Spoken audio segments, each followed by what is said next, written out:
जन सुराज का फॉर्मूला है। जन सुराज सिर्फ काबिल आदमी को चुनाव लड़ाएगा। हमारे लिए काबिलियत पैमाना है, लेकिन हर समाज में चुनाव तो 243 आदमी लड़ेगा और बिहार में काबिल तो लाखों लोग हैं। तो उसमें से किस समाज के कितने काबिल लोगों को लिया जाए, उसके लिए ये फॉर्मूला बनाया गया कि जिस समाज के लोगों की जितनी संख्या है उसको उतनी भागीदारी, उस समाज के उतने काबिल लोगों को भागीदारी मिल जाएगी। उस हिसाब से मुसलमानों की आबादी अगर 18% है तो करीब करीब 40 सीट पर काबिल मुसलमान आदमी लड़ना चाहिए। हमने आरजेडी को लेकर दूसरी बात कही। हमने ये कहा कि 30 बरस से जिस समाज के वोट से ये अपना लालटेन जला रहे हैं, जिस समाज के ये हिमायती बनने की कोशिश कर रहे हैं, दावा करते हैं, उसके लिए उन्होंने किया कुछ नहीं। लेकिन अब चलो तुमको चुनौती देते हैं, तुम बता दो कि जो 40 सीट दोगे तो हम वहां पर छोड़ देंगे, हम मुस्लिम वहां पर उम्मीदवार नहीं देंगे, वहां हिंदू लड़ा देंगे, कोई बात नहीं, क्योंकि हमारे पास तो हर समाज का काबिल आदमी है। लेकिन इनका दम नहीं है। हमने कहा अगर वो चुनौती स्वीकार कर ले तो पहले देकर दिखाएं। भैया जहां सबसे ज्यादा मुसलमान होता है वहां जाकर खुद चुनाव लड़ते हैं ये लोग। इनके भाई जहां चुनाव लड़े थे, जरा जाकर देखिए कि उस क्षेत्र में कितने मुसलमान, जो जितना बड़ा नेता है आरजेडी का, वो खोजता है कि यहाँ मुसलमान कितना है ताकि हमको मुफ्त का वोट मिल जाए।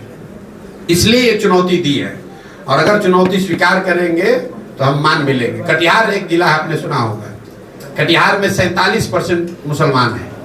वहां आरजेडी ने एक भी मुसलमान को टिकट कभी नहीं दिया है। ये तो मुसलमानों को बेवकूफ बनाते हैं।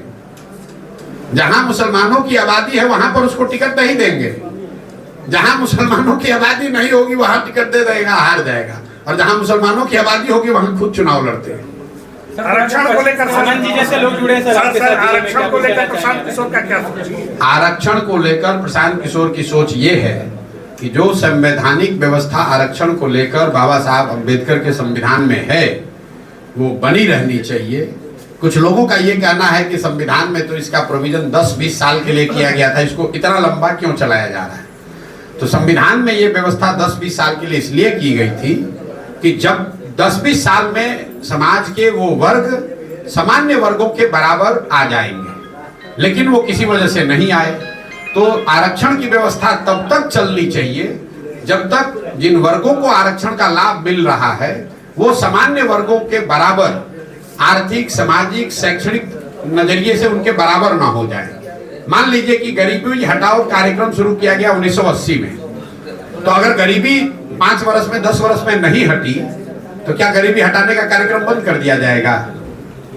आपको रोग है, आपको डॉक्टर ने दवा दी कि आप 2 महीना खाइए, ठीक हो जाइएगा, लेकिन अगर 2 महीना में रोग ठीक नहीं होगा तो दवा खाना छोड़ दीजिएगा, तब तो गड़बड़ हो जाएगा ना।